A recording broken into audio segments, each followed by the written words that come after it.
वो सीखो नीतीश कुमार से, सीखो नायडू से कि आज वो गेम चेंजर बने हुए। मोदी जी उनकी आरती उतार रहे हैं, आन मिलो सजना, आन मिलो सजना, कि किसी तरह आ जाओ। ये एक ऐसा पलंग है कि जिसके पाए कभी भी टूटकर गिर सकते हैं और बेड पे बैठे हुए लोग कभी भी धुम धुम धड़ाम हो सकते हैं, धपड़ दुस हो सकते हैं। जब राहुल गांधी का मुद्दा आता था तो एकदम उनको इलेक्ट्रिक शॉक लगते थे और 380 के इलेक्ट्रिक शॉकों की बावली हो जाती, राहुल राहुल राहुल राहुल करने लग जाती था। कोई महंगाई हो, सिलेंडर लेके महंगाई महंगाई महंगाई करती थी, लेकिन जब 400 का सिलेंडर था तो ये तांडव मचाती थी। टीवी अखबार सबसे बड़ा कातिल है। एक 4 इंच का कलम होता है और उसने 2.5 फुट की तलवार को मात दे रखी है। कहते थे कि वो हमारे संविधान का चौथा स्तंभ है, अब वो चौथा स्तंभ नहीं, वो कातिल है और वो बारूद मीडिया है। क्योंकि इनको लगा कि चंद्रशेखर भैया अगर लड़ेंगे तो उत्तर प्रदेश से लड़ेंगे, और अखिलेश को लगा खतरे की घंटी लगी, वैसी ही खतरे की घंटी लगी जैसे तेजस्वी को और लालू को लगी कि चंद्रशेखर नेता बन जाएगा, चंद्रशेखर को नहीं जिताना। इनको पूरा घमंड था कि चंद्रशेखर को अगर हम गठबंधन में नहीं रखेंगे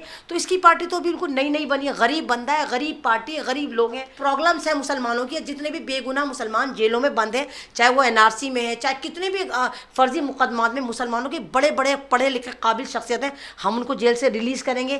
क्या कांग्रेस ने ये वाला वादा करा?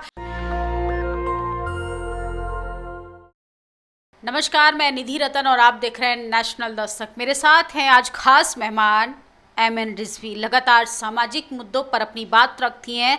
पिछले 10 सालों में उन्होंने वो वाजिब सवाल सरकार से पूछे जो जनता के लिए बेहद ज़रूरी थे, लेकिन चुनावी रिजल्ट आ चुका है। देश के प्रधानमंत्री जिस तरीके से नारे दे रहे थे कि अब की बार मोदी सरकार, वो भी 400 के पार, क्या वाकई में ज़मीनी स्तर पर हाल वैसा ही है जैसे देश के प्रधानमंत्री ने कहा था? मैम, हमारे चैनल में आपका स्वागत है। हाँ, शुक्रिया नेशनल दस्तक और शुक्रिया बहुत बहुत निधि आपका। जी, पहला सवाल तो मेरा आपसे ही है कि देश के प्रधानमंत्री जिस तरीके से 400 पार का आंकड़ा पार करने की बात कर रहे थे, क्या वाकई में मोदी सरकार ने वो आंकड़ा छू लिया है? देखिए, मोदी जी का जलवा और 400 पार का हलवा जो है वो कब का टाइम टाइम फिश हो गया। ये खाली एक नैरेटिव सेट करते हैं, भौकाल मचाते हैं। इनको लगता है कि भारत की जनता इतनी बेवकूफ़ है कि अगर हम एक हवा उड़ाएंगे और 400 पार करेंगे तो लोग सोचेंगे जब मोदी जी आ रहे हैं तो अपना वोट क्यों ज़ाया करना, जनता मोदी जी को चुन रही है।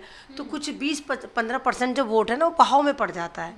तो इन्होंने पहले ही 400 पार करना शुरू करा। मैं लगातार जब भी कह रही थी कि बहुत ज़्यादा इनका आंकड़ा अगर टच करा तो 280 से 290 के बीच में भारतीय जनता पार्टी सीटें लेकर आएगी। क्योंकि जिनके 400 पार आते हैं वो बोलते नहीं हैं, 400 पार आके चुपचाप बैठे, तुम बता क्यों रहे हो कि 400 पार आएंगे, 400 पार आएंगे। लेकिन इस बार जनता ने इनको नकारा। जनता ने इनको कहा कि हर बार गाय गोबर तीर त्रिशूल तलवार मंदिर मस्जिद वाली पॉलिटिक्स नहीं चलेगी। हमें विकास चाहिए, हमें रोजगार चाहिए, हमें सुरक्षा चाहिए, हमें अपना देश मजबूत चाहिए। जिस तरीके से आप कह रहे हैं कि सरकार ने एम फैक्टर पे काम किया, कभी मुस्लिम, कभी महात्मा गांधी, मंगलसूत्र, मज़ार, यहाँ तक कि न जाने क्या क्या बोला, लेकिन सोचिए जिन जिन मुद्दों पर जो लगातार सवाल खड़ा कर रहे थे, संविधान बदलने की बात करते हैं, उन लोगों का तो पत्ता साफ हो गया। तो खुशी की बात है कि लोकतंत्र की जीत हुई है। नहीं नहीं, बिल्कुल लोकतंत्र की जीत हुई है। और देखिए कि यहाँ पर एक बात और वाज़ेह हो गई कि जो लोग ये कह रहे थे कि ईवीएम में घोटाला होता, और मैं लगातार कह रही थी कि ईवीएम में कोई घोटाला नहीं होता। एंड ऑफ द डे जब बात होती है वोट की तो लोग कहते हैं मोदी जी ये तो भगवान को लाएं, राम को लाएं, चलो मोदी जी को दे। एंड ऑफ द डे ये सब हिंदू बन जाते थे, हिंदुत्व वाले बन जाते थे, इसलिए मोदी जी को चुनते थे। लेकिन इस बार वो हिंदुत्व का जो झंडा ढो रहे थे वो भी इस कदर परेशान हो गए, वो भी इस कदर उनके घर में टोटे पड़ गए खाने के कि वो भी आजिज आ गए। उन्होंने भी एक तरह से अपने वोट का सही इस्तेमाल करा और वोट की चोट देकर ये बताया कि नहीं, हर बार मोदी ही नहीं और दूसरी पार्टियों को भी मौका देना चाहिए।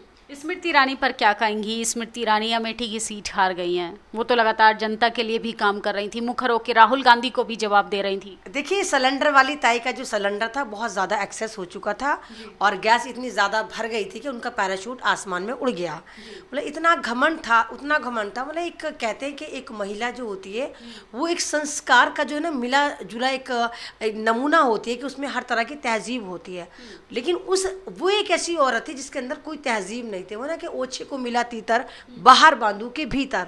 उस औरत ने हमेशा लोगों की चीज़ें हड़पी, किसी का पति हड़पा, किसी की पोस्ट हड़पी, तो उस औरत को यही नहीं पता कि वो क्या बोल रही है। चाइल्ड एंड वुमेन्स मिनिस्टर थी, लेकिन उन्होंने ना तो महिलाओं के लिए कोई काम करा ना बच्चों के लिए। वो कहाँ एक्टिव होती थी? जब राहुल गांधी का मुद्दा आता था तो एकदम उनको इलेक्ट्रिक शॉक लगते थे और 380 के इलेक्ट्रिक शॉक होकर बावली हो जाती, राहुल राहुल राहुल राहुल करने लग जाती थी।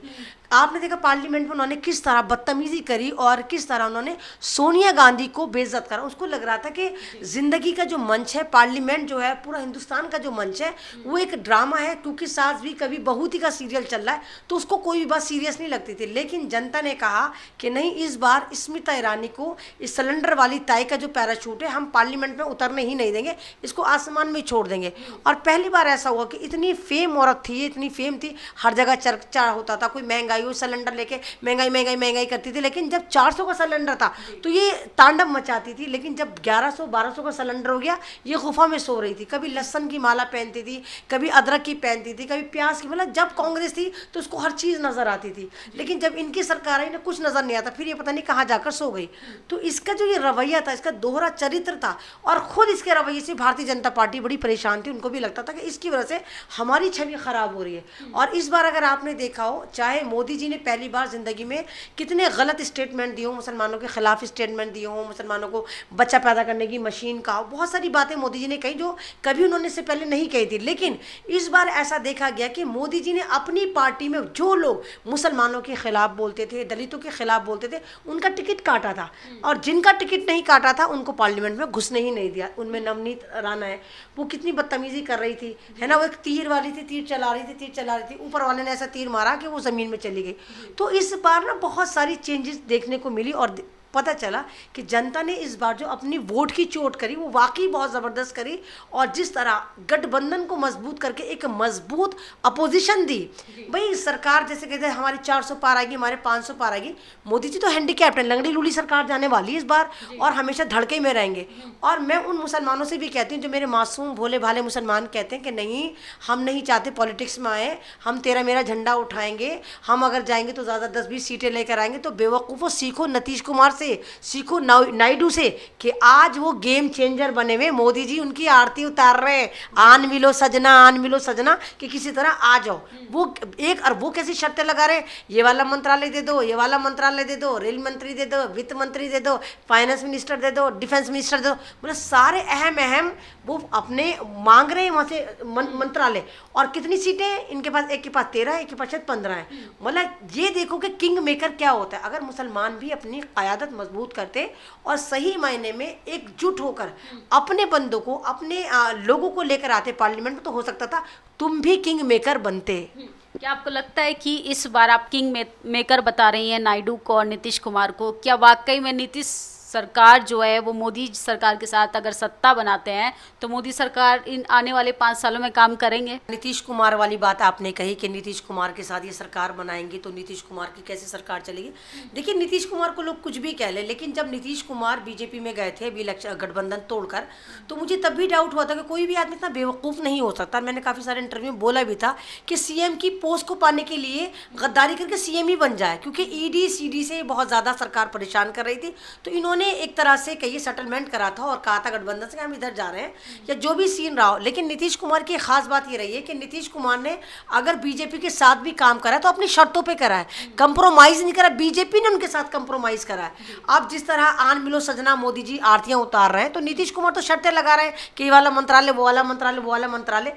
तो मज़ा बहुत आने वाला। और इस बार मुझे नहीं लगता कि अगर ये वाली पार्टी जो 400 पार नहीं लाई, वो कुछ यहाँ पर हिंदुस्तान में कुछ भी नफरत करेगी, यानी गाय गोबर तीर त्रिशूल तलवार पर, तो मुझे नहीं लगता कि इस बार बात होगी। क्योंकि ये हैंडीकैप सरकार है, ये तेरे मेरे टुकड़ों पे पली हुई। बहुत पुरानी मिसाल है कि क्या नाम है, भानुमति ने कुंबा जोड़ा वाली है कि कहीं की ईंट कहीं का रोड़ा, भानुमति ने कुंबा जोड़ा। तो बीजेपी की यही है। और मेन बात है कि इनको लग रहा था कि हम राम मंदिर का जल्दी जल्दी इनॉग्रेशन कर देंगे, तो जो राम को लाए हैं हम उनको लाएंगे। मैंने खुद मैंने चांदनी चौक से जब मैं इलेक्शन लड़ी थी, तो जब जिस दिन पोलिंग थी, तो मैंने जब जहाँ पर भारतीय जनता पार्टी के कैंडिडेट खड़े थे तो उनके पोलिंग स्टेशन पे देखा था जो राम को लाए हैं हम उनको लाएंगे, बाकायदा पूरे पूरे स्लोगन लगा रखे थे उन्होंने। तो आप एक बात तो देखिए कि राम ने मना करा, हमें नहीं चाहिए ऐसा चौकीदार। अयोध्या वालों ने भगा दिया भारतीय जनता पार्टी को और अयोध्या से बीजेपी हार गई। राम जी ने कहा कि हमें ऐसा चौकीदार नहीं चाहिए, ना राम को तुम लाए थे ना राम को तुम ला सकते। तो अच्छा, मोदी का मतलब आप कह रहे हैं कि मोदी का ना धर्म का कार्ड अब काम आया और ना ही राष्ट्रवाद का, जो लगातार पिछले 10 सालों से 2 चुनावों में होता आ रहा था। देखिए ना, आपने देखिए कि धर्म का कार्ड कैसे काम आता। अगर आपने देखा जब इन्होंने आनंद फानन एक मतलब आधे अधूरे मंदिर का इनॉग्रेशन करा तो हिंदुस्तान के बड़े बड़े 4 महंत नाराज हुए थे और कहा था कि पाप पड़ेगा, पाप पड़ेगा। तो पाप पड़ गया भाई, पाप पड़ गया, 400 पार नहीं आए, टोटे पड़ गए, हैंडीकैप सरकार बनेगी अगर बनी। और अगर ये सरकार बनी है जरा सी सीधी नहीं चली तो ये सरकार बहुत जल्दी टूट भी सकती है। दूसरी बात, मैंने एक बात और बोली थी कि भारतीय जनता पार्टी को कोई भी खत्म नहीं कर सकता। अगर हम चाहें, गठबंधन चाहे, आप चाहें, कुछ नहीं खत्म। भारतीय जनता पार्टी को खत्म भी भारतीय जनता पार्टी करेगी। इनके अंदर फूट पड़ चुकी है। और वही कि प्रधानमंत्री पोस्ट के लिए जो मोदी जी ने एक क्राइटेरिया बनाया था कि 75 साल का प्रधानमंत्री नहीं होगा। मोदी जी आप 75 साल के हो चुके, अगले साल आप 75 साल के हो जाओगे, तो आप क्यों प्रधानमंत्री बनना है? नितिन गडकरी क्यों नहीं बनेंगे, राजनाथ क्यों नहीं बनेंगे, दूसरे बड़े बड़े चेहरे वो क्यों नहीं बनेंगे? तो बहुत सारे ऐसे हैं कि इनकी जो करनी थी वो इन्हीं के ऊपर पड़ गई। तो बीजेपी के अंदर बहुत ज़्यादा फूट पड़ चुकी है और इसी वजह से लंबा सन्नाटा है जो तूफान के बाद होता है। ये लोग बोल नहीं, हालांकि गठबंधन बड़ा खुश है, गठबंधन बड़ा मजबूत अपोजिशन बनकर बैठेगा, लेकिन भारतीय जनता पार्टी बड़ी पौलाई भी, हौकलाई भी और हौलाई भी। उसको समझ में नहीं आ रहा कि कहाँ से हम खरीदो फरोख्त करें, क्योंकि इनको तो ऐसा लगता है कि हिंदुस्तान के अव्वल बात तो सारी पार्टियों के अंदर सारे विधायक हों, चाहे काउंसलर हों, चाहे सांसद हों, ये ओला पे, OLX पे, हर साइट पर आपको फॉर सेल मिल जाएंगे। बस आपने कीमत लगानी है, 50 करोड़ में आ जा, तू 100 करोड़ में आ जा। तो अब ये सोच रहे हैं कि कौन सी साइट पे जाकर हम फॉर सेल का वो लगाएं बोर्ड और किसको कितने में खरीद के लेकर। और आप देखिएगा जिस दिन इनकी सरकार बन गई, गठबंधन में से भी बहुत सारे लोग निकलकर सरकार में शामिल होंगे। जी, लेकिन टीवी अखबार ये सब खबरें तो नहीं बताता जो आप ये सब आम मुद्दों पर बात कर रही हैं। देखिए, टीवी अखबार सबसे बड़ा कातिल है। एक 4 इंच का कलम होता है और उसने 2.5 फुट की तलवार को मात दे रखी है, क्योंकि जो कलम से कत्ल कर रहे हैं वो तलवार से भी कत्ल नहीं होता। टीवी मीडिया का आप उठाकर सुबह ही सुबह देखो, इतनी झूठी खबरें होती हैं कि दिल जो है ना एक तरह से रोता है कि ये खबरें कैसे हैं। हम समाज में रहते हैं, हम लोगों के बीच में उठते हैं, मतलब बिल्कुल जस्ट उल्टी खबरें दिखाते हैं। तो असल जो कातिल है, आज समाज का कातिल है, आज संविधान का कातिल है, आज भारत का कातिल है, भारत की सिक्योरिटी का कातिल है, मीडिया का कातिल जो है वो मेन जो है वो स्ट्रीम चैनल है, जो कभी कहते थे कि वो हमारे संविधान का चौथा स्तंभ है। अब वो चौथा स्तंभ नहीं, वो कातिल है और वो बारूद मीडिया है। और आपने जैसे अभी आपने बहुत सारे आपने कैंडिडेट देखे, बहुत सारे गठबंधन देखे, मतलब मैंने तब भी बोला था कि गठबंधन बना, अच्छी बात है, आप गठबंधन बनाइए। और गठबंधन बनाने का आइडिया नीतीश कुमार का था और जातीय जनगणना कराने का जो आइडिया था वो नीतीश कुमार का था।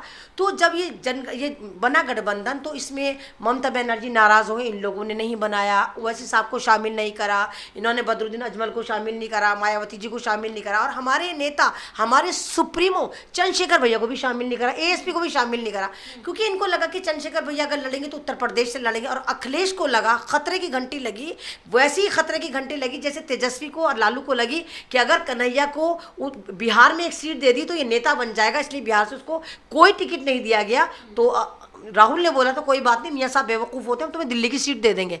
ऐसे ही अखिलेश को लगा कि अगर हमने चंद्रशेखर को गठबंधन में शामिल कर लिया तो जितना भी दलित और मुसलमान है, क्योंकि चंद्रशेखर भाई जो है वो ज़मीनी आदमी, हमारी तरह बहुत सारे प्रोटेस्ट में चंद्रशेखर भैया के साथ मैं रही हूँ, चाहे वो आप भी देखिए कि डॉक्टर कफील वाला मामला था, चाहे वो बिजनौर की गुड़िया वाला मामला था, चाहे वो कासगंज की मॉब लिंचिंग वाला मामला, तो हाथरस भी था, हाथरस वाला मामला, बहुत सारे मामलों में चंद्रशेखर भैया के साथ हम भी रहे। तो वो ज़मीनी लड़ाई लड़ते हैं, हम लोग ज़मीनी लड़ाई लड़ते हैं। और ज़मीन के बंदे को आप अगर चाहते हैं कि संसद में भेजिए तो वो लड़ाई सारी दुनिया देखती है। तो ये लोग यही सोच रहे थे कि चंद्रशेखर नेता बन जाएगा, चंद्रशेखर को नहीं जिताना। इनको पूरा घमंड था कि चंद्रशेखर को अगर हम गठबंधन में नहीं रखेंगे तो इसकी पार्टी तो बिल्कुल नई बनी है, गरीब बंदा है, गरीब पार्टी है, गरीब लोग हैं। हाँ बेशक हमारा जो गठबंधन है, भीम आर्मी बहुत मजबूत, हिंदुस्तान का मजबूत तरीन हमारा जो गठबंधन है, सॉरी ऑर्गेनाइजेशन है, वो बहुत मजबूत था।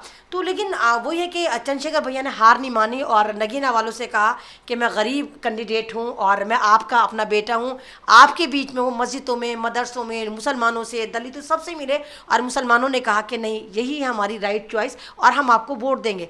आप देखिए कि 3 पावर थी वहाँ पर, गठबंधन की पावर थी, भारतीय जनता पार्टी की पावर थी, वहाँ बीएसपी मायावती जी की पावर थी, उस बीच में एक अकेला चंद्रशेखर जो था वो लड़ रहा था, लेकिन वो बहुत मुतमईन था क्योंकि उसको पता था कि नगीना के लोगों की सपोर्ट, नगीना के बुजुर्गों की दुआएं, नगीना के लोगों का साथ, पूरे हिंदुस्तान से उनके लिए दुआएं हो रही थी। और अभी भी, कल भी आप यकीन करिए, जब ये रिजल्ट अनाउंस नहीं हुआ तो मैंने एक बंदे से बात की तो उन्होंने कहा कि तुम लिख कर रख लो, तुम्हारा जो नेता है वो हारेगा। तो मैंने एक बात बोली, मैंने कहा देखो आप इसको हारा नहीं बोल सकते, मैं मान सकती हूँ पूरा हिंदुस्तान हार जाएगा, लेकिन मुझे पता है कि चंद्रशेखर भैया और असदुद्दीन ओवैसी साहब नहीं हार सकते क्योंकि ये अवामी लीडर हैं, ये आवाम की बात करते हैं। अब आप पार्लियामेंट में देखो, एक मीम लीडर था, यानी ओवैसी साहब मीम लीडर थे, मीम के शेर थे जो पार्लियामेंट में दहाड़ते थे, कोई भी बिल होता था उसके खिलाफ बोलते थे।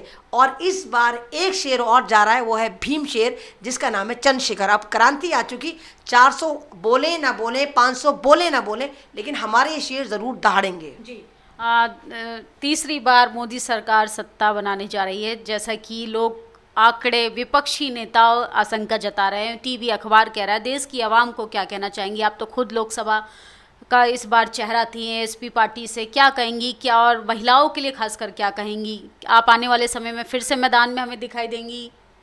देखिए, पहली बार लंगड़ी सरकार, आप ये कहिए कि पहली बार हिंदुस्तान की 75 साल की तारीख में पहली बार कोई लंगड़ी सरकार जाएगी जो हर वक्त जिसके ऊपर तलवार लटकी रहेगी, अब गिरी जब गिरी। ये एक ऐसा पलंग है कि जिसके पाए कभी भी टूटकर गिर सकते हैं और बेड पे बैठे हुए लोग कभी भी धुम धुम धड़ाम हो सकते हैं, धपड़ दुस हो सकते हैं। और रही बात आवाम के बीच में, हम पहले भी थे, सड़क पे रहते थे, अभी भी हम आवाम के लिए काम करते हैं। हमने तब भी कहा था, चांदनी चौक की जनता से कहा था, जो हमें नफरत कर रहे थे, जो हमें गालियां दे रहे थे, जो हमारे साथ, हम तब भी कहा था कि हम आपके साथ तब भी थे, आप हमसे नफरत करें आपका शुक्रिया, आप हमारे साथ खड़े तब आपका शुक्रिया, आपने हमें सपोर्ट करा तब भी शुक्रिया, नहीं करा तब भी शुक्रिया, लेकिन एमन रिजवी 24/7 आपके साथ खड़ी रहेगी। जहां बुलाएंगे, अगर कोई मुद्दा है, कोई ऐसा मुद्दा है, अवामी मुद्दा है, देशी मुद्दा है, जहां पर परेशानी है और हक की बात नहीं हो रही, हक तलफी हो रही है, हम वहां पर पाए जाएंगे। और फ्यूचर में अगर ज़रूरत पड़ी इंशाल्लाह फिर हम इलेक्शन लड़ेंगे, क्योंकि ये हमारी पावर है। जब हम पावर में होंगे जभी तो हम दलित और पिछड़ों की और मजलूमों की मदद करेंगे। जब हमारे पास खुद पावर नहीं है तो हम क्या करेंगे? क्योंकि दो ही चीज़ होती है, एक होता है लिखतम, एक होता है बक्तम। हम बक्तम वाले, हम बोलते रहे, आप उसे वायरल करते रहते हैं, लेकिन 3-4 दिन बाद आप भूल जाते हैं कि हमने क्या कहा। एक होता है लिखतम, जब लिखा जाता है, एक कानून बनता है, आपकी आवाज़ उठाई जाती है, उस पर लिखा जाता है कि आपके ऊपर ये शोषण हो रहा है और यहाँ पर समाधान करा जाए, और हम जब पावर में होते हैं उसका ऑर्डर देते हैं। तो लिखतम और बक्तम में यही फ़र्क है कि अगर हम लिखने वाले बन जाएं तो देश की बहुत सारी समस्याएं दूर हो सकती हैं। और इस वक्त मुसलमानों को और दलितों को एक ऐसा फ्रंट बनाना चाहिए, चंद्रशेखर भैया के साथ असदुद्दीन ओवैसी साहब हो या दूसरी मुस्लिम पार्टी, उनको आना चाहिए और एक ऐसा मजबूत फ्रंट बनाना चाहिए ताकि एक नेशनल पार्टी ऐसी निकले जो सिर्फ दलितों की, मुसलमानों की, पिछड़ों की बात करे, और ज़्यादा से ज़्यादा हमारे कैंडिडेट विधानसभा में पहुँचे, ज़्यादा हमारे काउंसलर बने और ज़्यादा से ज़्यादा हमारे मेंबर ऑफ पार्लियामेंट बने, ताकि हम इज्जत के साथ भारत में रह सकें। अभी आपने देखी गठबंधन की सरकार बनी, बहुत अच्छी बात है भाई, गठबंधन बने, लेकिन क्या इस गठबंधन ने अपनी मैनिफेस्टो में कहा कि देखिए हम मुसलमानों के लिए, हम दलितों के लिए ये काम करेंगे, हम आरएसएस को बैन करेंगे? क्या इस मैनिफेस्टो में कांग्रेस ने कहा कि हम जितनी भी प्रॉब्लम्स हैं मुसलमानों की, जितने भी बेगुनाह मुसलमान जेलों में बंद हैं, चाहे वो एनआरसी में है, चाहे कितने भी फर्जी मुकदमात में मुसलमानों के बड़े बड़े पढ़े लिखे काबिल शख्सियत हैं, हम उनको जेल से रिलीज़ करेंगे? क्या कांग्रेस ने ये वाला वादा करा कि आने वाले वक्त में मुसलमानों को जो है वो 1% के लिहाज से टिकट दिया जाएगा? आप देखिए, मुसलमान हिंदुस्तान में अगर 30 से 35% है तो पार्लियामेंट में मेंबर ऑफ पार्लियामेंट कम से कम 100 होने चाहिए मुस्लिम सांसद। कितने सांसद पहुंचे? मात्र पहुंचे हैं 27 या 28, और अखिलेश यादव ने 4 मुसलमानों को सिर्फ टिकट दिया, चारों के चारों जीत गए। जितने मुसलमानों को टिकट दिया गया वो ज़्यादातर जीते हैं। तो मुसलमानों से दूरी क्यों, महिलाओं से दूरी क्यों? दिल्ली में आपने देखा ना ही महिला को टिकट दिया गया, ना किसी मुसलमान को टिकट दिया गया। तो यही वाली बात है कि मोदी जी तो मुसलमानों को बच्चा पैदा करने की मशीन कह रहे हैं, है ना। कांग्रेस कांग्रेस कह रही है कि नहीं, हमें मुसलमान को देना ही नहीं। और अभी भी एक मैं स्टेटस देख रही थी, कांग्रेस के उस पर लगा हुआ था, उसमें लिखा हुआ था कि हमने बाबरी मस्जिद को शहीद करवाया, हमने ही राम को लाए, हमने ही दरवाजे खोले, और राहुल गांधी जो है वो राम का अवतार है। तो वही वाली बात आ गई कि कुछ छुपे हुए हैं, कुछ दिखे हुए हैं। तो अभी तो शपथ ग्रहण समारोह भी नहीं हुआ और इन्होंने लिखना शुरू कर दिया। तो बस वही वाली बात है, आपकी आवाज़ उठाने के लिए आपके नेता होने चाहिए। जैसे चंद्रशेखर भाई ने पहल करी, ऐसे आपको भी पहल करनी चाहिए, क्योंकि एक चींटी वाकई हाथी की मौत की वजह बन जाती है। और ये मिसाल चंद्रशेखर भैया ने दिखाई। और आने वाले 27 में देखना हम और हमारी पार्टी एएसपी किस कदर धूम मचाती है उत्तर प्रदेश में, और 25 में दिल्ली में विधानसभा में इंशाल्लाह हमारी पार्टी कहर मचाएगी। जी, बहुत बहुत शुक्रिया अपना कीमती समय देने के लिए। शुक्रिया निधि और शुक्रिया आशीष जी। तो ये थी खास मेहमान आज हमारे साथ एमएन रिजवी, चांदनी चौक से इस बार की लोकसभा प्रत्याशी थी। हमारी बातचीत पे आप लोगों की क्या प्रतिक्रिया कमेंट बॉक्स में ज़रूर बताइएगा। फिलहाल तो मोदी सरकार का जो 400 पार का नारा था वो फ्लॉप होता हुआ दिखाई दे रहा है। इस बार मजबूत सरकार नहीं, मजबूर सरकार सदन के अंदर बैठी है। आप लोग हम अपनी राय कमेंट बॉक्स में ज़रूर दीजिएगा।